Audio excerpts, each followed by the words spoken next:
Yes. Born ready, right? We're so dull. We're talking about the weather. I know, seriously. Hello, I'm Kimberly Adams. Welcome back to Make Me Smart, where we try to make today and the week and hopefully the month and life make sense. Ideally, maybe, possibly. We'll figure it out, right? I'm Andy Uhler. I'm in for Ryssdal. Thank you so much for joining us for Economics on Tap, whether you're listening on the podcast or you're watching us on the YouTube live stream. Yes, or participating in the fan run Discord, which we always appreciate y'all Absolutely. too. Today we're going to do our news fixes. We're going to do some half full, half empty, which of course you all are welcome to join in. If you're on the YouTube live stream, we've got some live poll action at the end, so please do log on. People in the chat are asking, where's Jasper? He's behind me. He positioned himself. We were talking about it earlier, right? With my mic positioning, I couldn't quite get him in the shot. I tried. He's not cooperating with my mic positioning today. Sorry, y'all. Right. I told you, Andy, they were going to ask about that. Absolutely. All right, but first, let's talk about our drinks. So you go first. Sure. So I have I'm going to sound like a lush, right? I have 4 beers in front of me. I swear they're not full pours. But I was going to push on. We're going to talk about these 4 beers that I'm drinking a little bit later, and we'll tell you all about sort of getting in on something like these 4 beers. It's great. Yes, and I have 4 sort of cocktails. But it was my attempt to. I'm still trying to use up that Midori that I got when we did that Stonk Tales experiment. And so I'm still trying to work through it. But anyway, let's see what everybody online is drinking. If you want to check YouTube, I'll look at Discord. Let's see. So we've got a we have some Prosecco, which is brewing. Nice. Okay. It looks like a beer that Steve is drinking. It's got a teddy bear on the can. We have Weller Special Reserve with some nice bourbon, which is nice. Okay. Sloop Brewing IPA, which I now know is India Pale Ale. Learned that a couple weeks ago. Excellent. We have a Pim's Cup from Cynthia. Oh, that's a good one. I agree. Somebody was asking about non-alcoholic recommendations, and I think I'm going to do like all January of mocktails on Economics on Tap. I think that'll be fun, and so I'll be soliciting everybody's mocktail recipes. Okay. Nice. Oh, the Scar Tube has my closest relative, Uncle Nearest, is stopping by. I do love the Uncle Nearest whiskey. It's so good. Nice. All right. That was fun, but I'm going to do a hard pivot to my news fix, which is super dark. You take it away, right? And I'm just going to give you all a heads up. If you're looking at the show notes and you do want to click on this link, just a content warning, it's got some really graphic imagery. So this is a story, a big investigation that the Associated Press did with PBS, Frontline, and then another group that does basically forensic analysis of imagery. And the story is about Russian atrocities in Bucha and how there was basically a cleansing operation and a lot of people were arrested, tortured, and murdered. And there's a ton of evidence from photographs, CCTV witnesses, they reconstructed drone footage and phone calls that were intercepted from Russians. And it's an incredibly detailed and incredibly important investigation that really recounts what went down when the Russians came into this community. And they've since pulled back, and they're basically trying to reconstruct what happened for war crimes investigations. And it's pretty bad. So, you know, it's important to read, to pay attention to what's going on there. You know, some of the commentary about this online was that it's very similar in tactics to some of the things that the Nazis were doing in World War II. But now we have evidence of it in such a more graphic way, and we can track these things down. So anyway, it's really hard to look at some of these images. It's really a difficult story, but it is important, and it's excellent journalism by the Associated Press and all these other folks, and I strongly recommend. Yeah, no, it is. You're right. It's sort of one of those things where you're reading it and you know that this is super important. It's awful, but bringing it to everybody's attention, super important. You're right. I'm gonna sound for my news fix. I'm gonna sound like a broken record, right? Y'all know I live in Austin, but I live in Texas, a pretty big oil and gas state, and we got word that apparently oil sector jobless rate, the jobless rate for folks trying to work in oil and gas, fell to below 1% in October, which is just historically low, right? So if you want a job in oil and gas, you're going to get one. And so many of the people that I talk to when I go out to, I went out, I think last month to Midland, and that was the number one thing that folks were telling me was, look, they didn't like the rhetoric that was. I see a dog. I'm so sorry. Yeah. Oh, you're good. Call him over. We want to see the dog. We got to see the dog, Andy. Actually, can you pick him up? Yeah. I mean, I guess I could. Yeah. He's not really into it. Okay. Here, bud. Okay. There we go. Oh. Oh, he's a good dude. He's like, what are you doing, man? All right. So you're good, bud. Now he's on the bed. So essentially, what I kept hearing was, look, we don't like the vibes that are coming out of DC. We don't like sort of what the Biden administration is talking about when it comes to an energy transition, and not necessarily including oil and gas. But the biggest thing that we're hearing is, that I was hearing when I was out there is, look, we just can't find people to do this work. And, you have a really tight labor market, and traditionally oil and gas jobs pay pretty well. And you don't necessarily have to, obviously engineers and folks like that who are doing that sort of work, very coveted positions. But for a lot of folks who are out in the oil fields, it's pretty unskilled labor. And so you can make a lot of money, and you can work basically 3 months, 6 months, 9 months, go back home after you're done. You sort of go and live where the field is. You make a whole ton of money. Then you go and support your family for a year, right? And so what we're seeing right now is this sort of manifestation of, look, these, it's tough, right? If you're the Biden administration, it's really tough because you do want more production to happen, because you want gas prices to go down, because you have elections, because people vote on gas prices.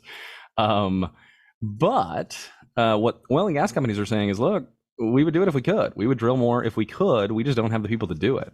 And so these data, these numbers are sort of underscoring exactly what I guess those of us nerds on energy Twitter sort of knew was already happening. But this is sort of solid news that, look, if you want a job in oil and gas, go and get it. Is energy Twitter going to stay on Twitter?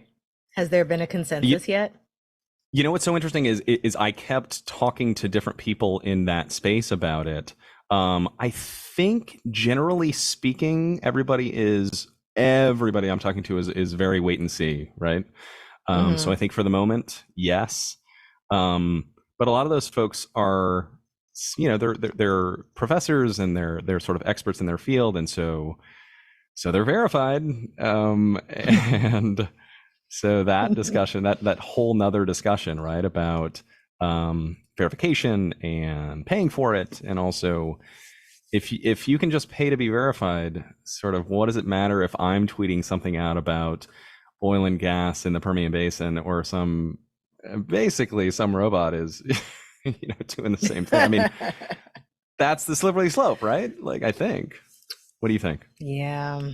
I think everybody's wait and see. I've as I mentioned the other day, I've claimed my name on as many of these new platforms as I possibly can. You're super smart about it. Right when you said that, I was like, I'm in. Like, that's so smart. I'm going to spend the weekend trying to figure out these different platforms and learn all the new tech. But anyway, we are going on too long. Drew, before we go to the game, everyone wants to know if you have a dog or a cat. No, I do not. Okay. Definitely not in the studio with me. Easy money. All right, then let's play the game. Let's do it. Okay, this is Half Full, Half Empty, a game hosted by the wonderful Drew Jostad. And we are going to want to hear from our YouTube live stream audience for the last question. But for now, Drew, go ahead. Half full or half empty on deep fakes on TikTok? What do you think, Kimberly? Go ahead. I mean, if we're judging their existence, that's half full. But if in the spirit of the idea that half full is getting better and half empty means getting worse, I'm going to go half empty, that it's getting worse. The technology just continues to get better and better. And it's risky, you know, and it used to be like, oh no, it's people are being catfished, but oh, we're voting on everything now. Okay, let's vote on TikTok deep fakes. Let's go for it. So what does everybody else think? Half full or half empty on TikTok deep fakes? So that's my take. What do you think, Andy? No. I'm sort of with you too. It sort of gets very dangerous very quickly, right? You know, lots of manipulation, lots of I mean, you know, for, I don't know. It's just, it's super interesting sort of reputational stuff. And I'm half empty for sure. I'm with you. Okay. Well, then, let's see. We got 109 votes. What's the verdict? What do you think?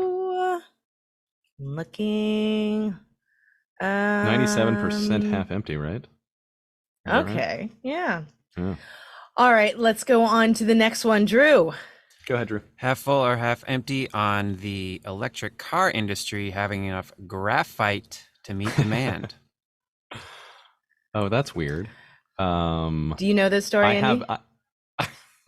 Believe it or not, I have pretty intimate knowledge of the graphite industry. So apparently, I did a story a couple of days ago. I guess it was yesterday. I did a story about we call them lithium-ion batteries. But the anode to the battery is basically graphite. And so 50%, I think it's something like 53% of the battery is made up of graphite. And so we don't have enough of it. And so there are some companies here in the United States that are trying to onshore, but now they're talking about setting up mines in Alaska and then trying to get that graphite from Alaska to Washington State. And so now you're talking about all sorts of logistics. You're also talking about an indigenous community that probably isn't, you know, they've already sort of pushed back.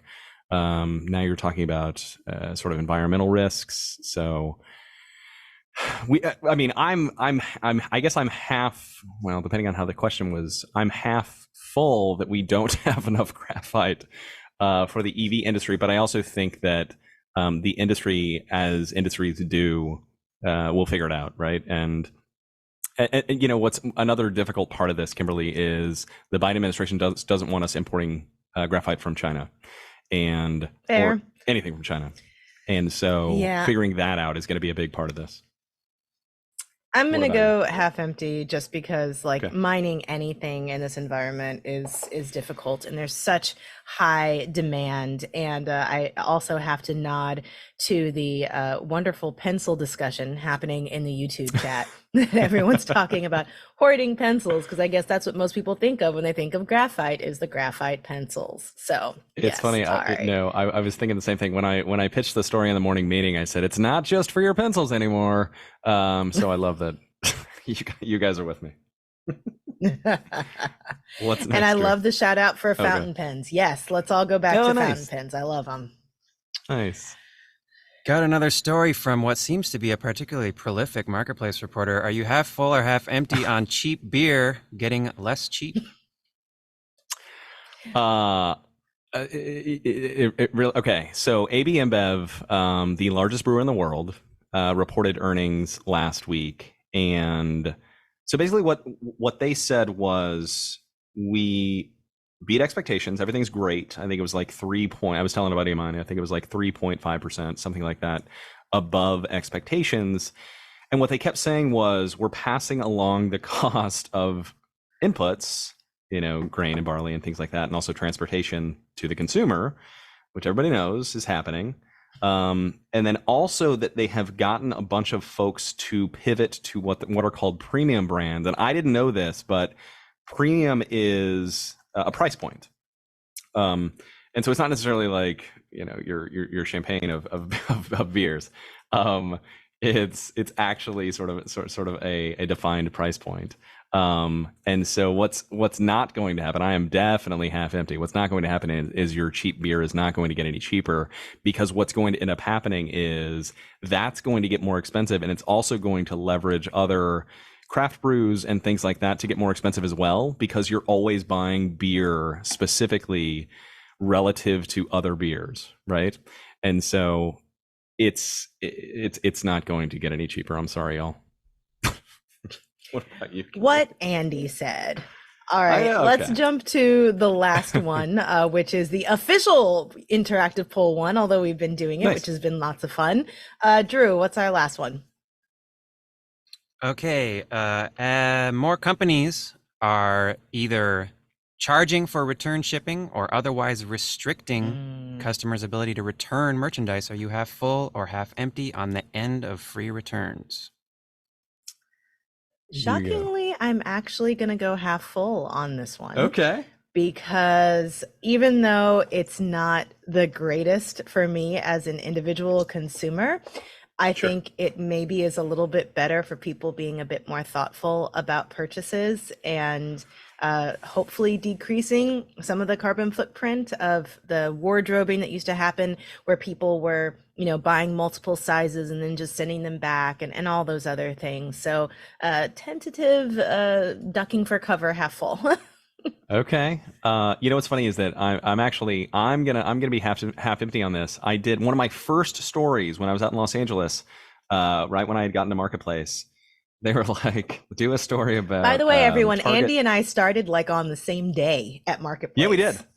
Yeah, no, straight up. And so when I got an assignment, they were like, "Oh, just go to Target and ask them about their return policy." It was a story about return policies, and I got in a whole lot of trouble. I had a microphone in a Target, which apparently is not they don't cool. like that. And so I ended up sort of being that dude who was loitering outside of a Target in downtown Los Angeles with a microphone, asking people about returns. And I'm sort of with you. I'm half empty in the sense that this is what we've come to expect, but I'm with you in that it has made us so much more of, you know, just buy it and then return it, or just buy it and get rid of it. So the sort of consumerism that we've grown accustomed to because of these policies. I mean, of course, if I buy something, I want to take it back, but so all right, that's where I am. Speaking of, well, I guess it's not really a direct tangent, but thank you, Drew. Yay, Drew. Thanks, Drew. Always. Yay. Always good. Okay. It is not quite something that you buy, but we do have a special offer on the table if you want to donate to Marketplace, which we always very much appreciate. And Absolutely. So it's a special offer on the table, literally on both of our tables, from our fundraising team. When you donate $5 a month or $60 a year, that's math, to Marketplace today, we are going to send you this very cool Marketplace flight paddle. I know that sounds weird to say, but we are both going to hold up our flight paddles, which, oh God, I think I've made these too full. Yours, you got it. And they have various like stocky, markety images of animals right? on them. So we've got a bull and bear, obviously.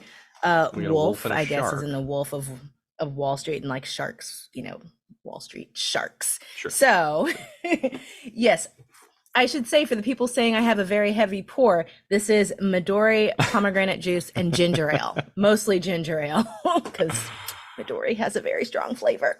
Anyway, so people are going to be going to the polls next week with the economy top of mind, the work that we do at Marketplace.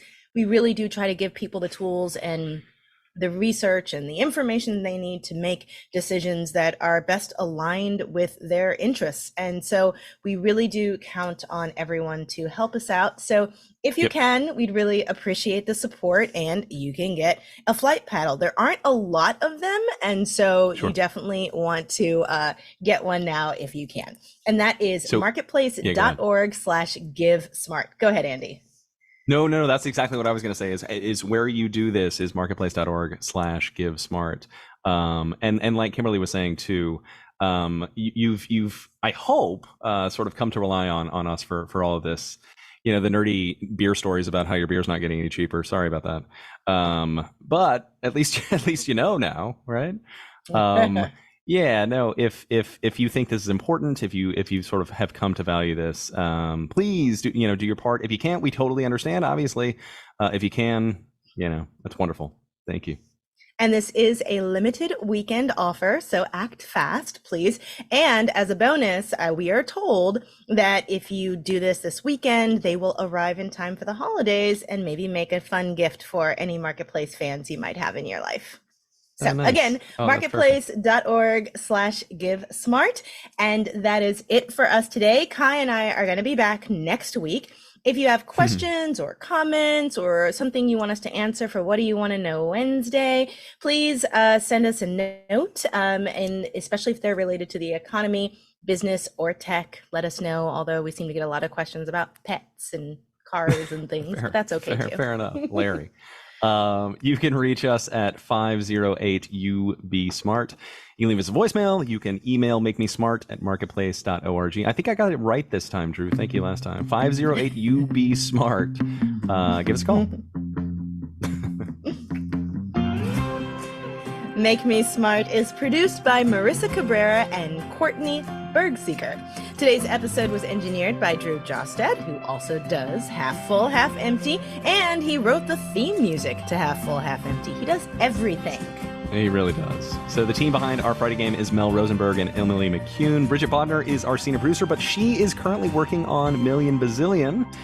Check that out when it's out. Our director of On Demand is Donna Tam. It's great. Yay. Happy Friday, Andy. Happy Friday.